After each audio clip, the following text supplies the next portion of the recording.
Et si l'on parlait de ce que l'on ne s'est jamais dit? Arracher la parole au silence.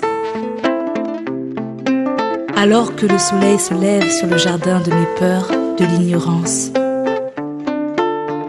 Illuminer les coins obscurs du labyrinthe de ma liberté. Si maman m'avait dit.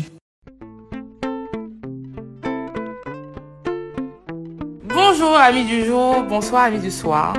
C'est Diane Audrey, je suis très contente de vous accueillir sur mon nouveau podcast, en tout cas le premier que je fais personnellement. C'est un projet qui me tient à cœur. J'ai longtemps voulu faire un livre où je racontais ce que ma mère ne m'avait pas appris, ou en tout cas ne m'avait pas dit. Et finalement, quoi de mieux que de faire un podcast? Ça nous permet d'écouter dans le métro, dans le taxi, et de pouvoir se projeter. Si maman m'avait dit, c'est un podcast qui nous invite, qui vous invite à découvrir des profils, qui nous permet aussi de nous connecter à l'essentiel et de nous rapprocher de ce qui compte. Je crois que nous avons tous eu ce moment où on aurait aimé que maman nous dise quelque chose et finalement on grandit, on se dit « Oh zut, si elle me l'avait dit, peut-être que naturellement ça aurait pu être aussi si papa m'avait dit ». Et je suis ravie, en tout cas aujourd'hui, de recevoir pour ce premier épisode ma tante Jane et j'espère que ça va vous plaire. Alors je donne la parole à ma tata. Coucou tata Jane! Salut Diane! Comment ça va? Ça va très bien. Un peu excitée, un peu stressée par ton interview. Je n'ai jamais été interviewée de ma vie. Oui. Et c'est aussi un challenge que de me faire parler. Et donc, je suis à ton écoute. Est-ce que tu pourrais te présenter en quelques phrases? Je m'appelle Jen. Je ne sais pas si je dois donner mon patronyme. Mais je suis une jeune femme, j'ai 38 ans. Ou du moins, j'aurai 38 ans dans quelques mois.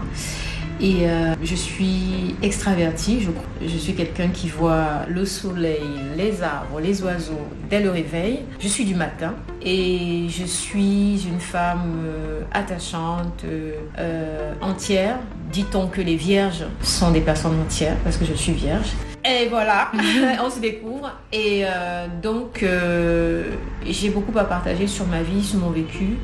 Et je te remercie de m'avoir donné l'occasion de m'exprimer sur un sujet qui, oui, enfuit en nous depuis quelque temps. Parce qu'à chaque fois que nous avons des problèmes, à chaque fois que nous avons des situations, nous pensons toujours à notre mère, à se dire... Et même on les appelle, on leur dit oui, mais on est face à une situation, mais quoi? Mais pourquoi on n'a jamais eu un retour de vous, nos mamans, sur ce que vous avez vécu? Et peut-être avoir un conseil pour anticiper et pour prévenir, si tu veux, des situations qu'on peut éviter. Voilà, je ne sais pas si j'ai fait le tour, mais bon, c'est moi. J'étais souvent écoutée, on a souvent eu des longues heures de conversation. Et lorsque j'ai pensé à ce podcast, je me suis dit, si je n'avais pas échangé les choses avec toi, je n'aurais pas eu différentes perspectives, une manière aussi ouverte de penser, et surtout, chaque fois que je te voyais, parce que tu es très belle, et des fois on s'arrête à la beauté. Et quand des fois on voit une femme qui est belle, on se dit, oh ouais, mais sa vie doit être trop parfaite. Est-ce que c'est ce que c'est la galère? Est-ce que c'est ce que c'est d'avoir mal ou de souffrir tellement? Et moi, j'étais toujours vue tellement belle. Et en discutant avec toi, j'ai pu voir aussi tes fragilités. Je me suis dit, mais il y a tellement de personnes qui n'osent pas parler de leur fragilité. Parce qu'on est dans une société où aussi on doit paraître. Parce que finalement, on ne sait pas si les gens veulent vraiment connaître ta fragilité. Ou ils veulent toujours que tu sois au top niveau. Que tu te donnes l'autorisation ou la permission, toi-même, de dire que, en fait, là, je suis avec ma nièce. Et je vais lui parler naturellement. Et je tenais à te remercier d'avoir accepté. Même si je sais que ça n'a pas été facile parce que tu savais pas trop. Pourquoi tu as accepté de participer aussi, selon toi, à ce podcast?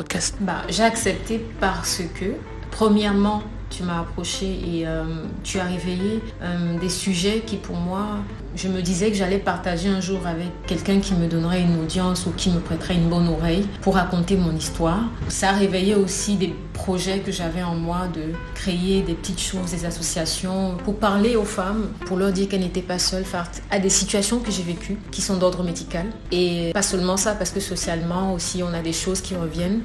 Je suis mariée et je suis maman d'un enfant de 19 ans. Alors, je préfère préciser que c'est le fils de mon mari, mais qui est mon enfant. Et partager aussi une expérience d'une maman qui n'est pas une maman biologique pour moi, je me dis que c'est bien pour des femmes de savoir que on peut élever un enfant qui n'est pas le sien, on peut l'aimer de toutes ses forces. Et toutes ces choses étaient en moi et je me disais qu'un jour, quelqu'un allait m'écouter et qu'un jour, ça pourrait aider d'autres femmes. Je pourrais partager des expériences avec d'autres femmes et puis encore des choses qui minent la société aujourd'hui concernant les femmes. Et bon, voilà, merci, c'est à toi que je dis merci parce que tu m'as donné l'opportunité de m'exprimer. Eh bien, je vais répondre à tes questions. question. Alors, si je te dis, si maman m'avait dit, tu me réponds quoi? Je te réponds sans hésiter. Je te parlerai de la résilience. Si je te dis j'ai 38 ans aujourd'hui, ma mère en a 74. Donc tu imagines au moment où elle m'a eu, parce que je suis la dernière d'une fratrie de 5 enfants, je suis la dernière. Et si ma mère m'avait dit qu'elle avait vécu dans la résilience toute sa vie et que ça allait se transposer sur ses enfants, j'allais comprendre aujourd'hui que ma vie n'allait être que résilience. J'ai découvert beaucoup de choses, j'ai été face à des situations terribles, j'ai frôlé la mort, j'ai perdu malheureusement l'opportunité d'avoir un enfant dans ma vie. Je n'en porterai plus naturellement et je pense qu'aujourd'hui ma mère m'aurait peut-être plus conseillé sur un certain nombre de choses, notamment comment prendre la vie positivement, comment faire face à des situations familiales, comment anticiper sur l'avenir, comment se battre au quotidien. Oui, peut-être qu'on aura l'occasion de développer un peu davantage les situations dont j'ai parlé un peu plus tôt. Mais aujourd'hui, se refaire, se réinventer chaque jour. Quand on tombe, il faut se relever, il faut avancer, il faut supporter. Pour moi, c'est un sujet qui doit être constamment débattu. Les femmes de ma génération, ou un peu moins ou un peu plus, nous toutes, y compris toi-même, doit se mettre en esprit, c'est une philosophie qu'il faut avoir aujourd'hui sur la résilience. Comment faire au quotidien pour survivre face à toutes les situations que nous vivons. Et donc oui, si ma mère m'avait dit que ça devait m'accompagner chaque minute de ma vie, eh bien peut-être que je serais mieux aguerrie aujourd'hui. Alors on va mettre les pieds dans le plat comme on dit. En France, tu as dit je suis maman d'un fils de 19 ans qui est le fils de mon mari, mais c'est mon enfant. Naturellement c'est très beau, mais étant ma tante je le sais. Mais je vais d'abord savoir quelle est la genèse. Tu as dit que tu as appris que tu ne pourras jamais avoir un enfant. Quelle est quelle est la vie de Jane jusqu'à cette nouvelle, en tant que femme, en tant que épouse après, et ensuite quand tu apprends la nouvelle? Je vais essayer de faire court. La Jane avant tout ça, elle a grandi dans une famille plutôt moyenne, un niveau de vie moyen, un père, un policier on va dire ça, qui nous a élevés un peu durement, qui a été très ferme avec nous, et ça portait des fruits, mais qui a très vite fait face à des situations diverses de la vie où socialement on n'avait plus le même niveau, il fallait se battre pour vivre, et même il fallait survivre. Je suis une jeune femme qui a appris à se battre toute seule, très tôt. J'ai été à l'école, j'ai fait des petits boulots pendant que j'étais à l'école pour subvenir à mes besoins. Ça n'a pas été facile. J'ai commencé à travailler en première pendant les vacances. Et quand je suis arrivée en terminale,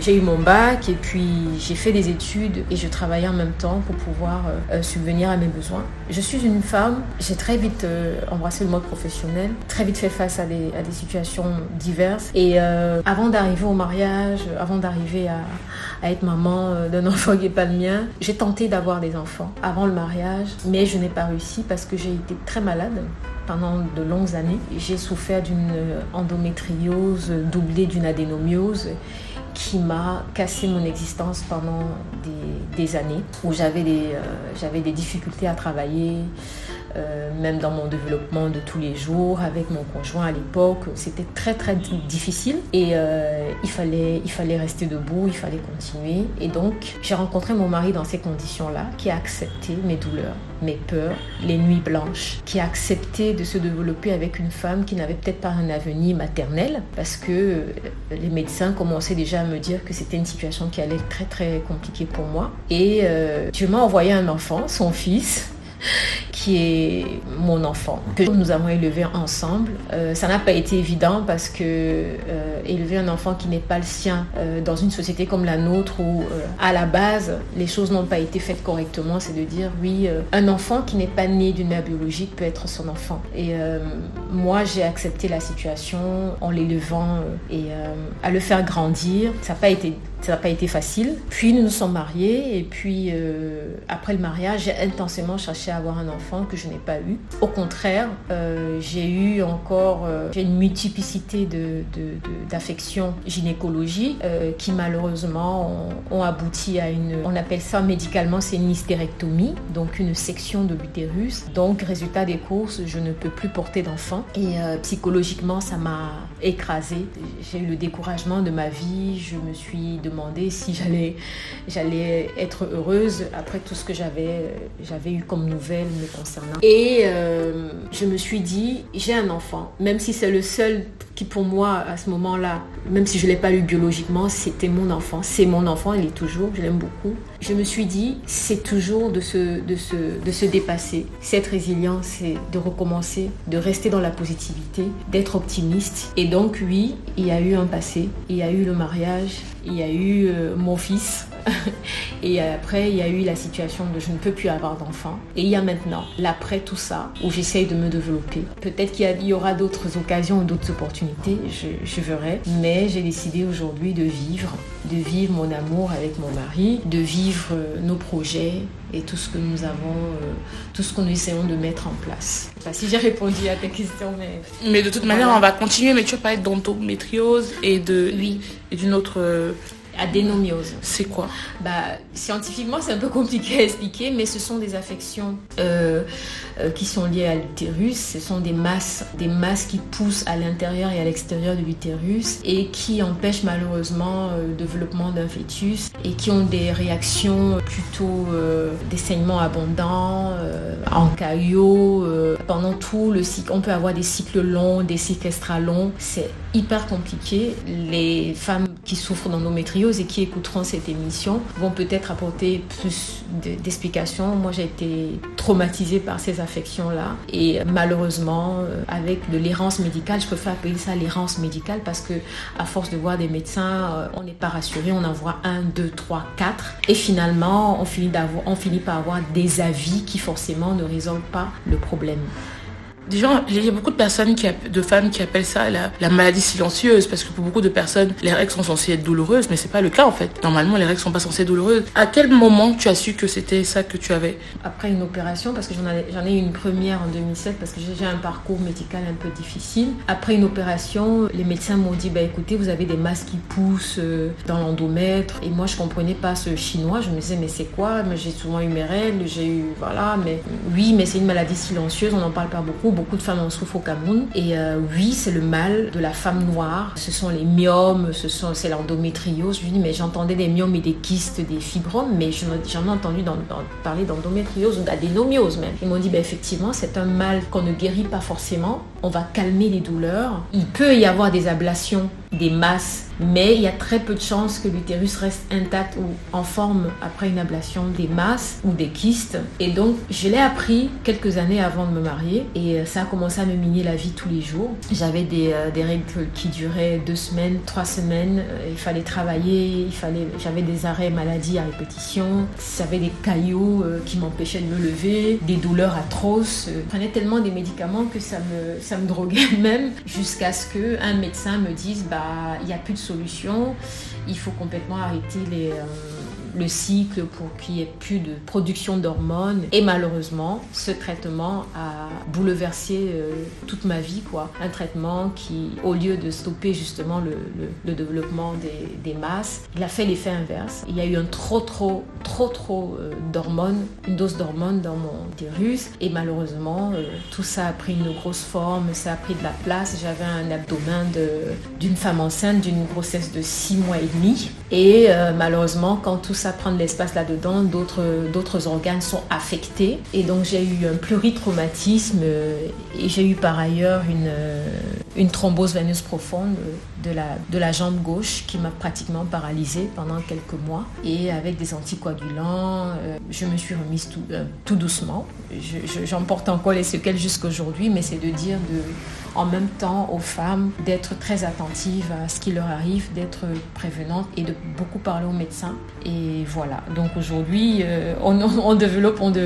Et je ne sais pas si je réponds à tes questions, mais oui, ce sont des situations extrêmement difficiles que j'ai vécues. Et c'est aussi l'occasion pour moi de partager ça avec des femmes qui souffrent en silence sur des maux qui nous minent au quotidien. Et oui, il faut faire attention à soi. Dans nos sociétés, dès qu'une sœur ou une femme se marie, on leur dit limite le jour du mariage, à quand l'enfant.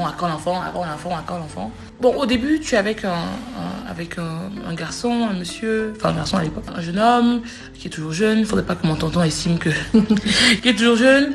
Vous vous côtoyez, tu sais déjà de base que tu tu auras certainement des problèmes pour enfanter. Le jour de ton mariage, est-ce que tu y penses? Ou pas du tout? Tu es dans l'instant.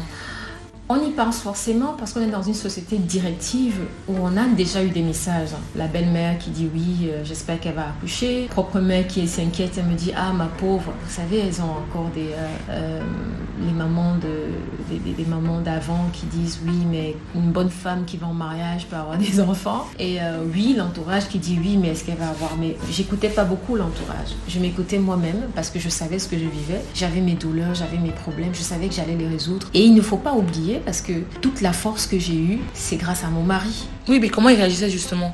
Il m'accompagnait parce que c'était très difficile. Et lui, c'était lui qui me rassurait, qui me disait « Mais il n'y a pas de problème. Tu vas en avoir. Tu vas avoir un enfant, mais ça ne doit pas être, ça ne doit pas te miner l'esprit à ce point. Marions-nous, le plus important c'est notre bonheur, on s'entend bien, on a notre fils qui est là. Et inutile de te dire que c'est pas ton enfant, c'est un peu difficile, mais tu m'as déjà moi et nous allons être heureux. Il m'a accompagné. Alors m'accompagner, c'est pas seulement m'épauler, m'écouter, mais c'est aussi me faire des bouillottes, à me poser sur le ventre quand j'avais mal le soir. C'est de se réveiller à 2h du matin, à me donner des médicaments, à me mettre des oreillers partout sur le dos parce que j'avais des douleurs atroces dans le dos. C'est de m'accompagner à l'hôpital, de prendre ses journées au travail, de rester avec moi. C'est de voyager avec moi pour aller voir des médecins à 6000 km du Cameroun pour qu'on ait des réponses. Heureusement qu'elle a été là, il a été super positif. C'est quelqu'un de posé qui m'a toujours écouté et qui m'a toujours encouragée à me dire non, ce n'est pas une fin, c'est pas un objectif. On peut pas écouter ce que les gens nous disent. Tu as une histoire, tu as un vécu et laissons les choses se faire et laissons la vie, laissons l'univers nous parler et nous renvoyer ce que nous-mêmes nous lui avons donné à cet univers-là. Et donc, écoutons davantage, le temps va nous dire, le temps nous aidera à résoudre ce problème. Donc voilà comment lui et moi, on a surmonté cette situation. Pareil, tu rentres en mariage, tu t'installes avec tonton, vous avez donc son fils qui devient ton fils. Est-ce que ça a été dur de trouver ta place dans la relation? Comment tu as pris ce nouveau rôle? Moi, je me souviens, j'ai une amie qui me disait qu'elle ne voulait pas être perçue comme la deuxième maman de l'enfant, ou en tout cas, dans sa relation de couple avec une personne qui avait déjà un enfant, que l'enfant la prenne comme sa maman, de peur que lorsque tout s'arrête, elle puisse souffrir de l'attachement, en se disant que de toute manière, à la fin de la journée, l'enfant part et il dira toujours qu'il a une maman et un papa. Comment toi, quand tu rentres dans ça, dans cette histoire, dans cette relation, tu te positionnes? Et est-ce que dès lors que tu as su que tu n'aurais plus d'enfant, ça a accentué la relation ou c'est resté la même du début jusqu'à maintenant en fait? Déjà, il faut que je te dise que j'ai une réaction qui est en rapport avec le sujet. Si maman m'avait dit, j'ai appelé ma mère. Je lui ai dit, maman, tu aurais fait quoi à ma place si tu avais eu une situation comme ça? C'est vrai que toi, tu as élevé des enfants qui n'étaient pas les tiens, mais c'était pas les enfants de ton mari ou tu as élevé tes enfants, tu as aidé les enfants de ton frère. Mais aujourd'hui, je me retrouve dans une situation où j'ai un enfant qui n'est pas le mien et la cohabitation, au début, était très difficile. Elle m'a donné des conseils. Elle m'a dit, écoute, le monde d'aujourd'hui n'est plus comme le nôtre où nous étions assignés à rester dans le mariage et à supporter et à se dire on est là pour les enfants. Aujourd'hui que les choses ont beaucoup évolué, vous avez une autre vision de la vie. Je n'ai pas eu peur de ce qui m'est arrivé. Au contraire, moi j'aime beaucoup les enfants et ce qui m'a habité au quotidien, c'est éduque cet enfant parce qu'il est le tien. Il faut l'éduquer. Tout ce qui vient à côté, je pense que c'est de la diversion. C'est pas évident que chaque jour, ça arrive à tout le monde. Quand on vous rappelle que vous êtes une pièce rapportée, vous faites fi de tout ça. Et je connais bien ton oncle, on parle bien de ton oncle.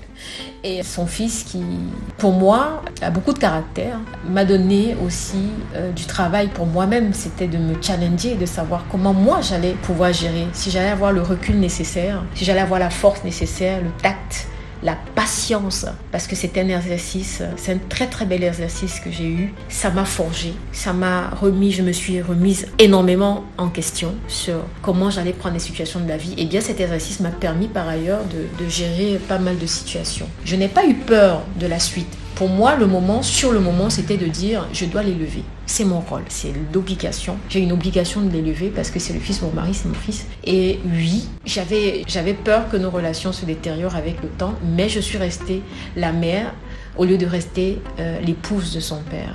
Parce qu'il y a une différence entre les deux. Être la femme du père ou la marâtre, ou je ne sais pas quelle expression on va utiliser ou quel qualificatif. J'ai tout fait pour rester sa mère, parce que sa mère biologique était en vie, et parce qu'elle aussi joue un rôle très important. Dieu merci, aujourd'hui, nous essayons toutes les deux, parce qu'elle est formidable. Elle fait un travail extraordinaire et incroyable qu'une maman peut faire pour son enfant. Et grâce à une entente entre elle et moi, nous avons réussi avec le temps à lui trouver, à le canaliser. Et mon mari aussi, il n'est pas en reste. Il n'est pas en reste parce qu'il a beaucoup travaillé aussi pour qu'il y ait une harmonie familiale. C'est pas évident, mais avec le temps, en étant positif, en faisant l'essentiel, pas s'attarder sur les détails parce que on est souvent pris par les commentaires, et je dis tout ça, c'est de la diversion. Où il y a des interventions extérieures qui viennent nous perturber, moi je dis c'est de la diversion, il faut se concentrer, on a un objectif à atteindre, c'est d'élever un enfant et il faut l'élever en lui donnant de l'amour aussi. C'est pas évident quand on n'a pas forcément un retour positif, mais il faut insister,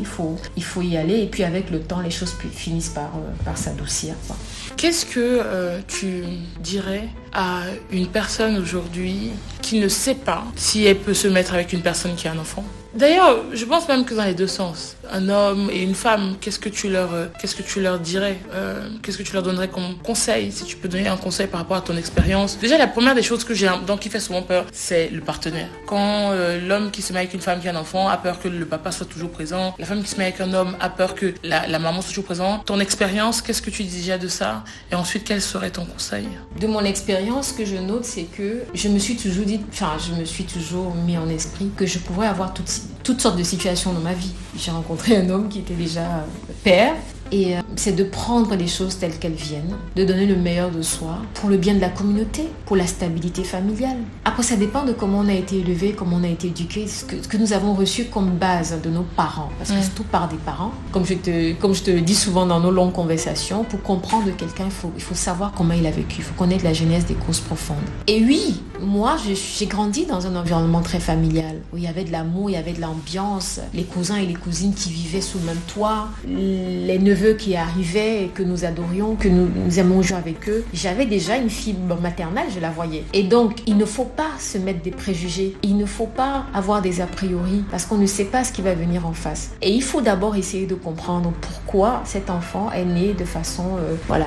les familles monoparentales, il y a beaucoup de situations qui arrivent. C'est d'abord d'anticiper en essayant de comprendre la situation. Pourquoi cet enfant est arrivé comme ça? Pourquoi il est tout seul? Pourquoi il est avec son parent? Pourquoi? Et ça va nous permettre d'anticiper sur son éducation, de trouver notre place, parce qu'il ne faut pas l'envahir non plus. Moi, avoir un enfant, c'est de lui donner sa place d'enfant, de lui donner sa place avec son père. Pour ceux que j'ai vécu, ils ont une histoire, ils ont une relation qu'il faut garder en éveil, qu'il faut entretenir.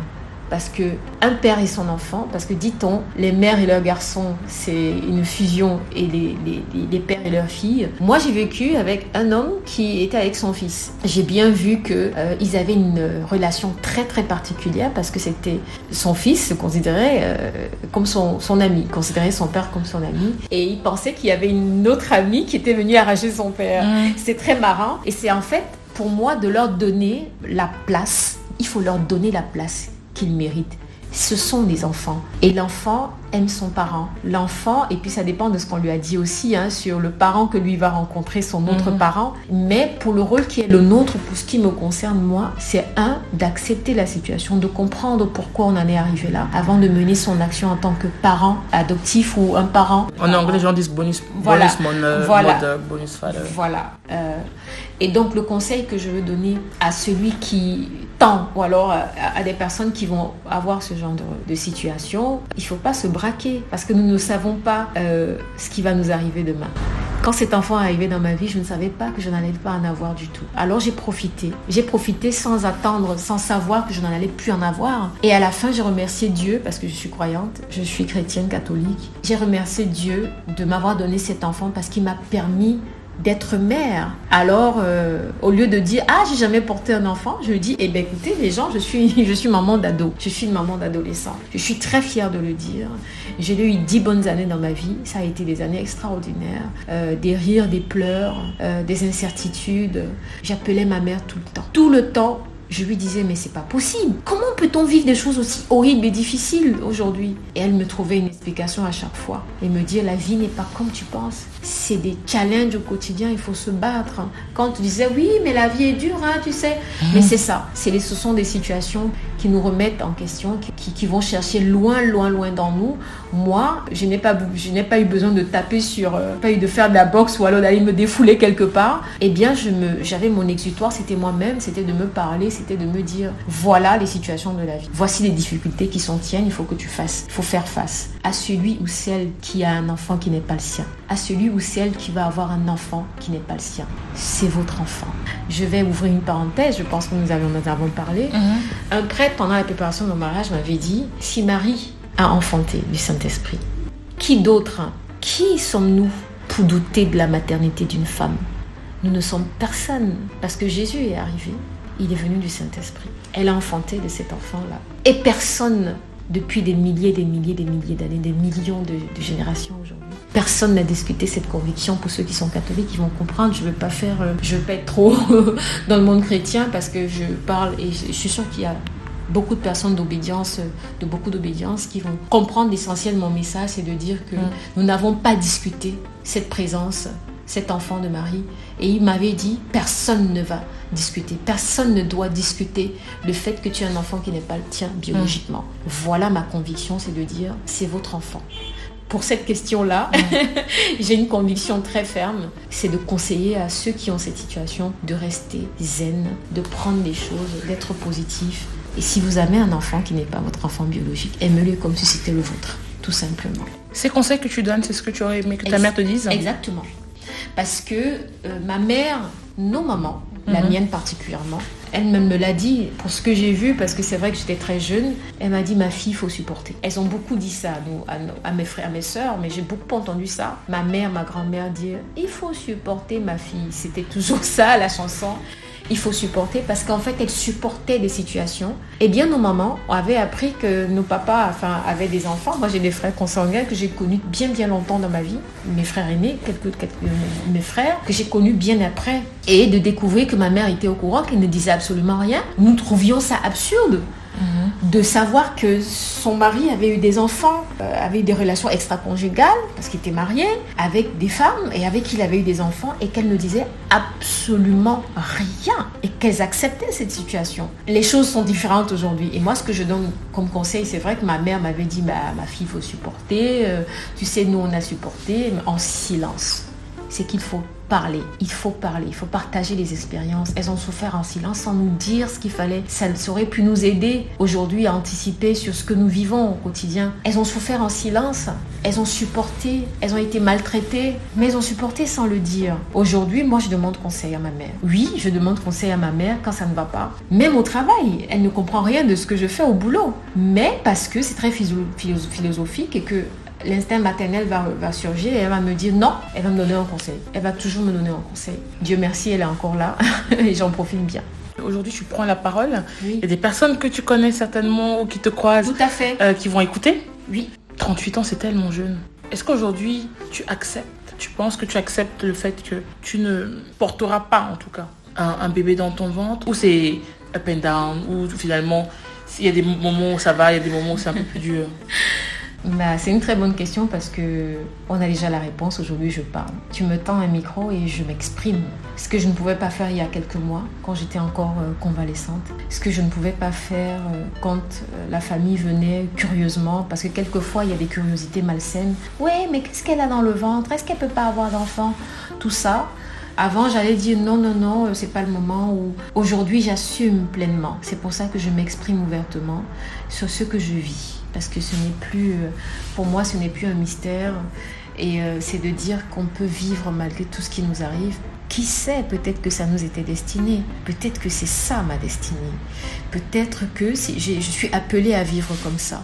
J'accepte ma situation et j'en parle ouvertement. Parce qu'effectivement, il y a des gens qui m'écoutent et qui me reconnaissent. Et à qui je dis, la vie c'est devant, comme on dit. La vie c'est devant. 38, j'ai encore beaucoup. 38 ans, c'est une expérience. Contrairement à ce que d'autres me disent. Ah, mais c'est vrai, ça fait déjà beaucoup sur Terre. Moi, je dis non. Parce qu'il n'est jamais trop tard pour rien et pour personne. On a tout devant nous. On n'arrête pas d'apprendre. On vit. Il faut vivre parce que c'est un don que d'être en vie tous les jours. C'est un don du ciel. C'est un cadeau. C'est une occasion de plus que de souffler chaque matin quand on se réveille.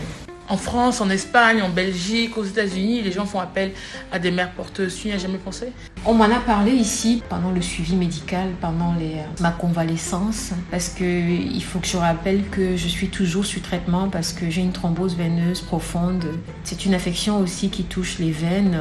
Parce que les masses dont j'avais parlé un peu plus tôt avaient gonflé et m'ont comprimé une veine, la plus importante du corps, qui est la veine fémorale, et qui a complètement transformé mon système circulatoire. Et je suis suivie par un médecin cardiovasculaire, par un professeur de l'université aussi, qui est chirurgien cardiovasculaire. Et dans ce cadre-là, je dois faire attention à ma santé, à ma façon de vivre. Et pour revenir à ta question, pour moi, avoir un enfant, c'est précieux.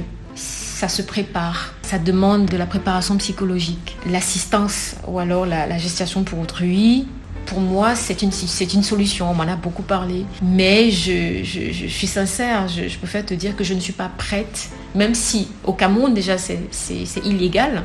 Même si une occasion se présenterait à moi tout de suite, j'avoue que j'ai un peu peur parce que je me dis que je suis encore dans le cadre d'une convalescence. Elle est un peu longue, mais je pense que je ne suis pas prête. C'est une situation, peut-être que je valide, mais je ne la visualise pas encore. Je ne la visualise pas parce que je ne sais pas si c'est quelque chose que je pourrais accepter. Je ne la visualise pas du tout. Le concept, oui, je le connais, on m'a briefé longuement dessus. Et au jour d'aujourd'hui, eh bien, à la question, je réponds que je ne visualise pas encore. Je pense que je ne suis pas encore prête à une telle solution.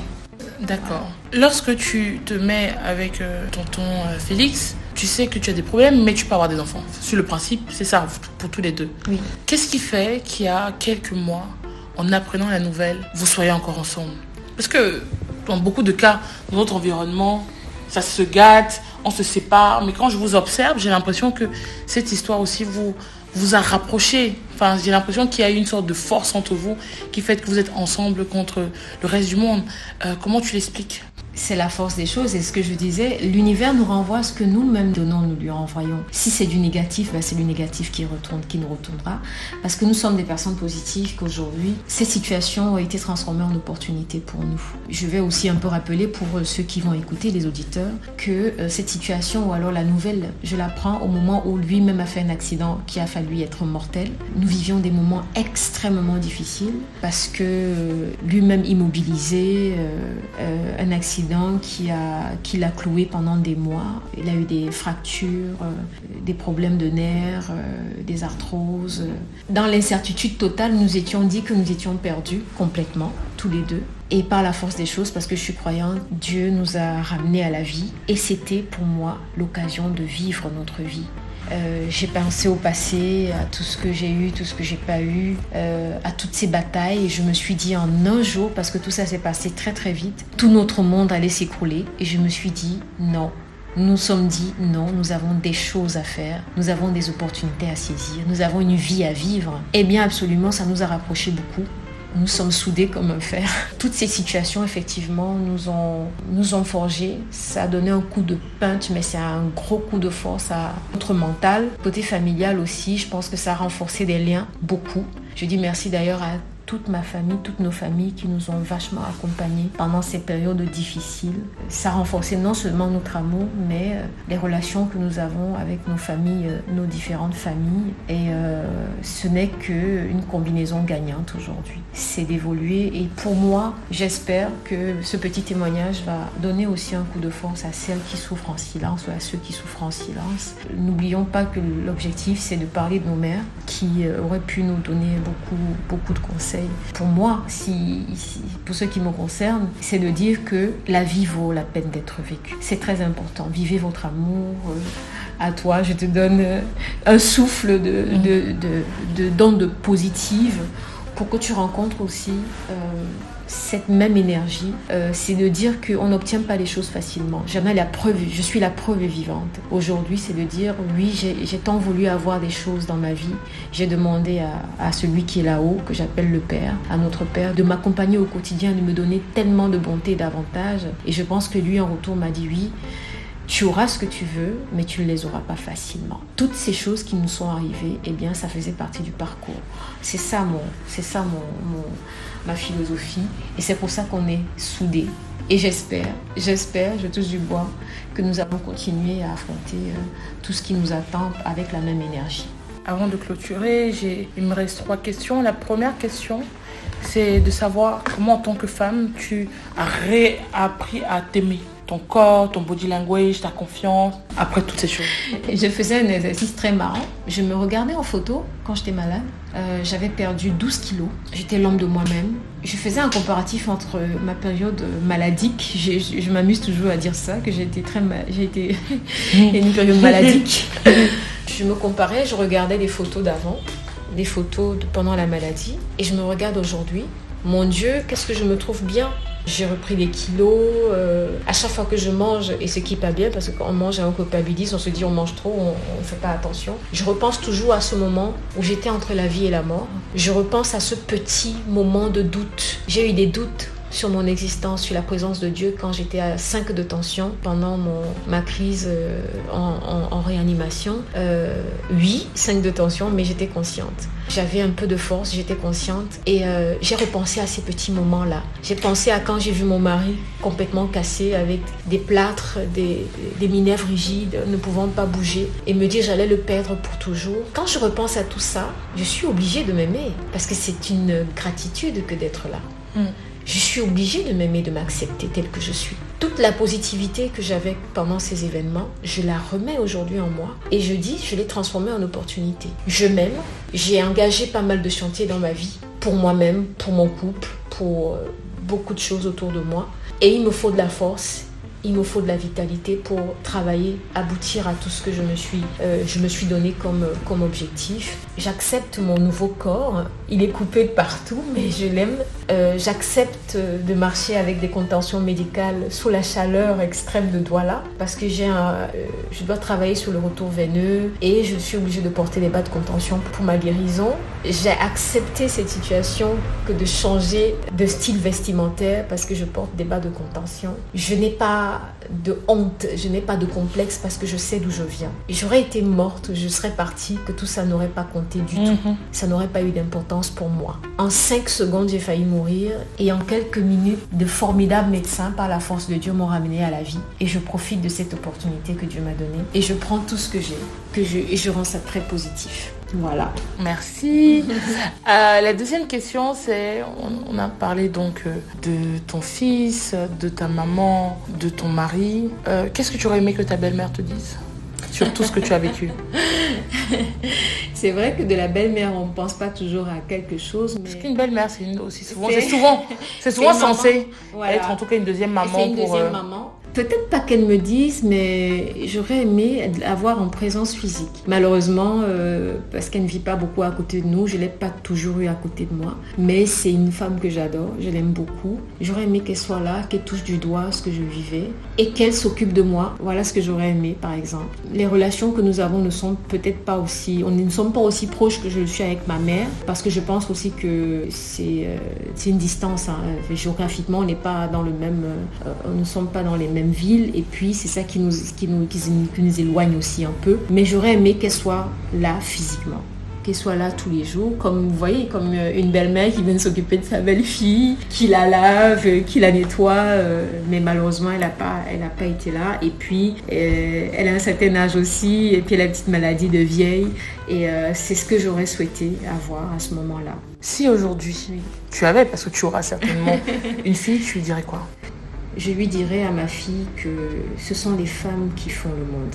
Ce sont des femmes qui, grâce à leurs énergies, qui aujourd'hui réussissent à faire bâtir des choses.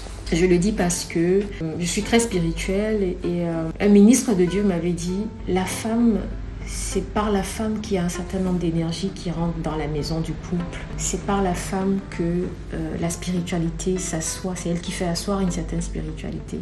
C'est elle qui fait asseoir une certaine stabilité. Oui, je confirme par mon expérience que si j'avais failli, si j'avais été fragile, si j'étais tombée, j'aurais fait tomber ma famille, j'aurais fait tomber mon mari. J'ai demandé à Dieu de me donner la force. Je dirais à ma fille d'être très pieuse, de faire confiance au Seigneur si elle croit, et de faire confiance à ses convictions, d'être positive et surtout, parce que ça ne trompe pas, il faut faire du bien à autrui. Je lui dirais exactement ça à ma fille. Si tu sais que le bien existe, il faut faire le bien. Et si tu arrives à faire le bien, alors fais-le bien et très très bien. Parce que l'univers va te renvoyer tout le bien que tu fais à autrui. Voilà ce que je dirais à ma fille aujourd'hui. Et à ton fils, je lui dis tout le temps.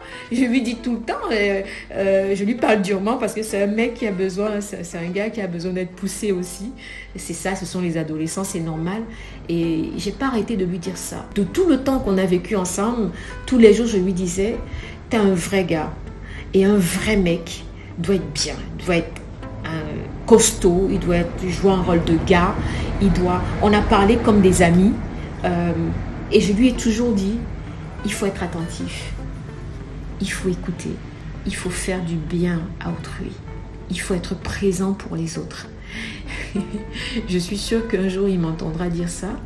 Je lui disais toujours, il faut être très très très présent de ta famille, il faut être présent de tes parents. Il faut avoir la date d'anniversaire. Il faut appeler tes oncles et tes tantes. N'oublie pas papy et mamie. J'ai toujours transmis, essayé de transmettre l'esprit famille. Parce que c'est ça qui nous tire d'affaire à un moment. C'est la famille. C'est son socle. Aujourd'hui, il est à la fac. Et nous avons l'occasion de discuter de ces petites difficultés au quotidien. Et je suis sûre, et parce que je sais que ça lui revient, que tout ce qu'on lui disait, on criait, oui, fais ça, on lui disait toujours des choses, on criait après lui. Mais je commence à sentir qu'il commence à comprendre que c'était très important pour lui d'avoir cette éducation-là. Et donc, je continuerai parce que on continue d'éduquer. Il commence à grandir, mais c'est notre fils. Et je continue de lui dire qu'il faut être bien avec les gens. Il faut faire du bien parce qu'un jour, ça va nous retourner forcément. Nous allons avoir des situations dans la vie et qu'un jour, ça se débloque. Nous nous demandons, mais pourquoi ça se débloque ? Parce que nous avons fait du bien. Aux gens. Voilà, c'est ce que j'avais à dire. Merci beaucoup. Je t'en prie. C'était une belle petite heure très sympathique. Oui. J'espère que les personnes qui nous écoutent gagneront autant, en tout cas, que moi j'ai gagné à t'écouter. La résilience. C'est un mot qu'on découvre de plus en plus actuellement. Mais c'est intéressant parce que tu disais que nos mamans disaient supporter. Oui. Mais peut-être que finalement, supporter, c'est juste... la résilience d'aujourd'hui. En fait, c'est ça, c'est une forme de résilience. C'est ça. Et la résilience, c'est pas de s'enfermer, c'est pas d'avoir une nouvelle horrible et d'aller se suicider ou d'aller. C'est vrai qu'il faut un accompagnement, mais faire preuve de résilience, c'est se relever, aller à l'endroit où on est tombé et de dire ok, je ne tomberai plus. Je vais me relever à chaque fois. Je vais faire tout pour voir s'il y a encore une embûche sur mon chemin.